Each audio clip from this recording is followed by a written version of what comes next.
નમસ્કાર દર્શક મિત્રો, @ગુજરાતમાં આપનું સ્વાગત છે। આ વખતનું ચોમાસું ઘણું જ અટપટું રહ્યું છે।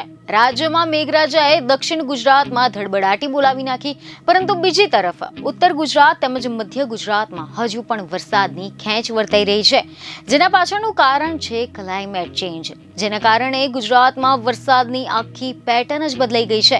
રાજ્યમાં અતિ ભારેથી ભારે વરસાદ પડવાની ઘટનાઓમાં વધારો નોંધાયો છે, અને જો આવું જ રહ્યું તો ગુજરાતમાં મોટું સંકટ પણ આવી શકે છે। ક્લાઇમેટ ચેન્જની અસર ગુજરાતની વરસાદી પેટર્ન પર થઈ છે। ક્લાઇમેટ ચેન્જના કારણે ગુજરાતમાં હવામાનની પેટર્ન જ બદલાઈ ગઈ છે। હવે ગુજરાતમાં અતિ ભારેથી ભારે વરસાદ એટલે કે સતત 8 ઇંચથી વધુ વરસાદ પડવાની ઘટનાઓમાં ઘટાડો થયો છે।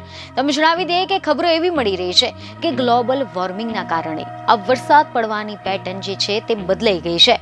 ગ્લોબલ વોર્મિંગના કારણે ગુજરાતમાં વરસાદનું આખું ચિત્ર જ બદલાઈ ગયું છે।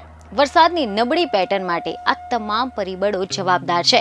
ક્લાઇમેટ ચેન્જના કારણે સૌરાષ્ટ્ર અને કચ્છમાં વરસાદનું પ્રમાણ વધી ગયું છે, અને જો આવી જ સ્થિતિ રહી તો આ જ વિસ્તારોમાં આગામી સમયમાં પૂર આવવાની પણ શક્યતાઓ વધી જશે। એક સાથે પડતો ભારે વરસાદ ખેતી પાકને પણ નુકસાન પહોંચાડી રહ્યો છે। આ માટે રાજ્યસભામાં કેન્દ્ર સરકારે એવા તારણો રજૂ કર્યા છે કે છેલ્લા કેટલાય સમયથી ભારતના વિવિધ ભાગોમાં તાપમાનમાં ફેરફાર જોવા મળી રહ્યો છે, તો આની સાથે જ પવનની પેટર્નમાં પણ બદલાવ થયો છે।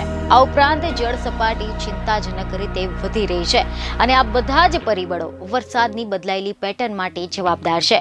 ગુજરાતની જે વરસાદી પેટર્ન બદલાઈ રહી છે તે ખેડૂતો માટે પણ વધુ ચિંતાજનક સાબિત થઈ રહી છે। આપણા દેશમાં ચોમાસાના સમયે ખરીફ પાકની વાવણી થતી હોય છે, ત્યારે હવે ખબરો એવી મળી રહી છે કે આ અંગે નિષ્ણાતોનું એવું કહેવું છે કે આવું જ રહેશે તો ગુજરાતમાં પૂરની સ્થિતિમાં પણ વધારો થશે।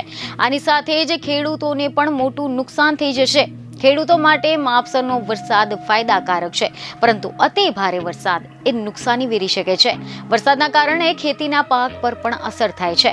એક રિપોર્ટમાં એવો ઉલ્લેખ કરવામાં આવ્યો છે કે વર્ષ 2021માં ગુજરાતમાં 634 વખત અઢીથી માંડીને 4.5% વરસાદ પડ્યો હતો, અને આજના સમયગાળામાં એવું બન્યું છે કે 174 વાર 4.5 થી લઈને 8 ઇંચ સુધીનો વરસાદ ખાબક્યો હતો, જે કેટલાક વિસ્તારોમાં સતત વરસાદ આવે ત્યાં તો પૂર સંકટ આવી શકે છે। વરસાદની પેટર્ન બદલાયેલી રહી તો વાદળ ફાટવાની ઘટનાઓ સાથે ભૂસ્ખલનની ઘટનાઓ પણ વધી રહી છે। પર્વતીય વિસ્તારોમાં બદલાયેલા વાતાવરણની સૌથી મોટી અસર જોવા મળે છે। બીજને ખબરો સાથે ફરી મળીશું। ધન્યવાદ।